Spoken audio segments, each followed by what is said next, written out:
ओम श्री लक्ष्मी नारायण जी नमः। सुख सागर नवा सकंद पहला अध्याय। सूर्यवंशी और चंद्रवंशी राजाओं की कथा। पहला अध्याय। श्रद्धा देव मनु की कथा। राजा परीक्षित इतनी कथा सुनकर बोले, हे सुखदेव स्वामी, मैंने सब मनवंतरों की कथा तुम्हारे मुखराविंद से सुनी। राजा सत्यव्रत का वृत्तांत, जिसे मत्स्य रूप भगवान ने ज्ञान बतलाया था, सुनकर अति प्रसन्न हुआ। अब मैं यह सुनना चाहता हूँ कि किस किस राजा ने कौन कौन से मनवंतर में राज्य किया। अब सूर्य का बेटा श्राद्ध देव मनु जो राज्य पर है, उसके संतान की कथा विस्तार पूर्वक कहिए। यह बात सुनकर सुखदेव जी बोले, हे राजन, विस्तार पूर्वक उसका हाल कोई सैकड़ों वर्ष में भी नहीं कह सकता, इसलिए संक्षेप से मैं उनकी कथा कहता हूँ, सुनो। जब महाप्रलय होकर संसार में चारों ओर पानी भर गया, केवल नारायण जी स्थित रहे और उनको यह इच्छा हुई कि जगत उत्पन्न करके अपना रूप आप देखें, तब कमल का एक पुष्प वैकुंठनाथ की नाभि से प्रकट हुआ। उस फूल से ब्रह्मा उत्पन्न हुए। उन्होंने नारायण जी की आज्ञा अनुसार मनु नाम का पुत्र उत्पन्न किया। मनु के हृदय में मरीचि ने जन्म लिया और उससे कश्यप नाम बालक उत्पन्न हुआ। कश्यप से सूर्य ने जन्म पाकर श्राद्ध देव मनु पुत्र उत्पन्न किया। जब श्राद्ध देव के संतान नहीं उत्पन्न हुई, तब उसने वशिष्ठ ऋषिवर से विनय किया कि आप कोई ऐसा उपाय करें जिससे मेरे पुत्र उत्पन्न हो। वशिष्ठ जी बोले कि यज्ञ करने से तेरे संतान होगी। जब उसने वशिष्ठ जी की आज्ञा अनुसार यज्ञ आरंभ किया, तब मनु की स्त्री ने वशिष्ठ जी के साथी ब्राह्मण से, जो अग्निकुंड में घी की आहुति डालता था, कहा कि मैं चाहती हूँ कि मेरी अति सुंदर कन्या उत्पन्न हो। उस ब्राह्मण ने बेटी उत्पन्न होने के वास्ते मंत्र पढ़कर आहुति दी, इसलिए कन्या उत्पन्न हुई। वशिष्ठ ने उसका नाम इला रखा।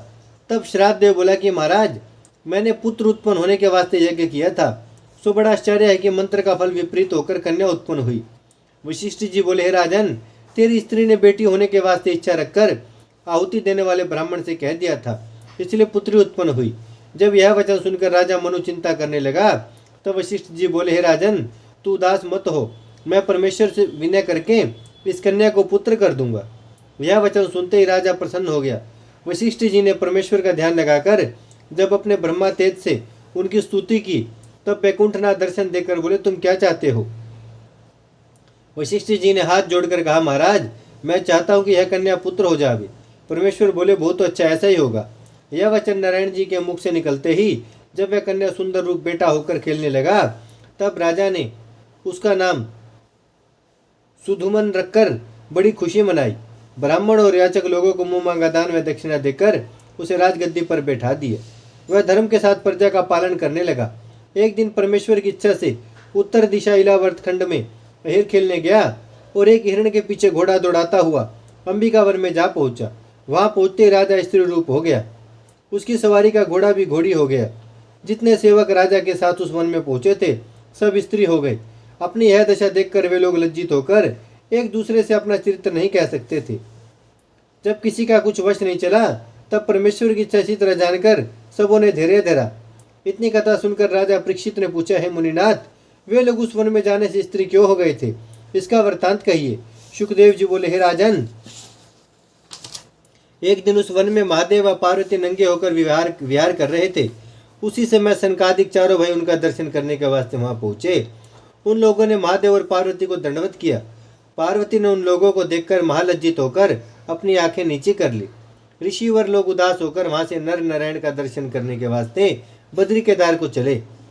तब पार्वती ने महादेव से कहा कि आप विहार करने के वास्ते कोई स्थान नहीं बनवाते, मुझे वन में लज्जित करते हैं। आज मारे लज्जा से मुझसे अपना मुंह किसी को नहीं दिखलाया जाता। यह सुनकर शिव जी बोले, हे प्राण प्यारी, तुम उदास मत हो। हम इस वन को ऐसा शाप देते हैं कि आज से जो कोई देवता, दैत्य, मनुष्य या पशु आदि पुरुष इस वन में आवेगा, वह स्त्री हो जाएगा। इसी कारण राजा सुधुमन स्त्री हो गया था। भोलानाथ सदा पार्वती के संग वहां विहार करते हैं और गिरिराज और गिरिजा देवी की 16,000 सहेलियां भोलानाथ सदा पार्वती के संग वहां विहार करते हैं और गिरिजा देवी की 16,000 सहेली सेवा में आठों पैर बनी रहती हैं। वहां महादेव जी के सिवा दूसरा पुरुष नहीं जा सकता। जब राजा सुधुमन स्त्री होने से लज्जा के मारे अपने घर ना जा सका, तब अपने साथियों समेत व्याकुल होकर उसी वन में चारों ओर फिरने लगा। उस वन के दक्षिण सिवाने पर चंद्रमा का बेटा बुद्ध बैठा हुआ तप करता था।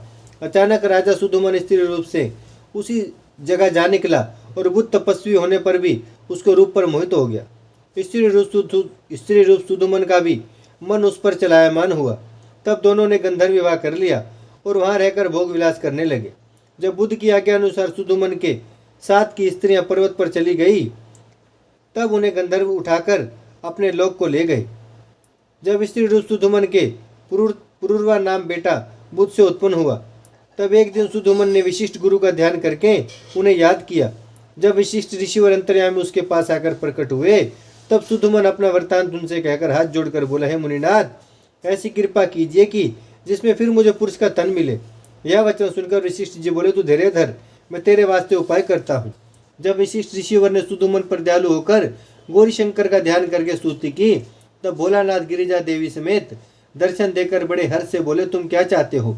वशिष्ठ जी ने दंडवत करके विनय की, हे महाप्रभु, आप कृपा करके सुधुमन को फिर पुरुष बना दीजिए। यह वचन सुनकर पार्वती जी बोले कि सुधुमन के स्त्री हो जाने का कारण यह है, शिव शंकर ने अंबिका वन को शाप दिया है, वह शाप मिट नहीं सकता।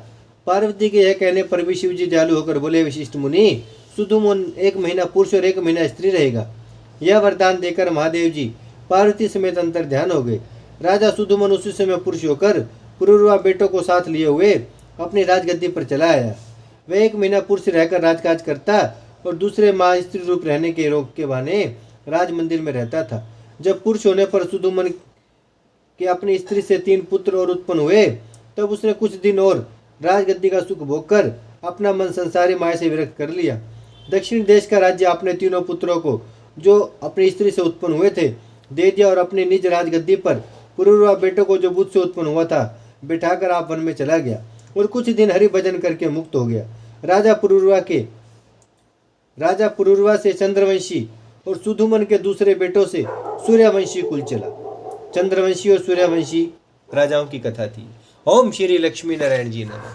भजमन नारायण नारायण नारायण, श्रीमन नारायण नारायण नारायण, लक्ष्मी नारायण नारायण नारायण, सत्य नारायण नारायण नारायण, भजमन नारायण श्रीमन नारायण, लक्ष्मी नारायण सत्य नारायण, भजमन नारायण नारायण नारायण। भागवत महापुराण की जय, लक्ष्मी नारायण भगवान की जय, गौ माता की जय, गंगा मैया की जय, धरती माता की जय। हर हर महादेव, हर हर महादेव।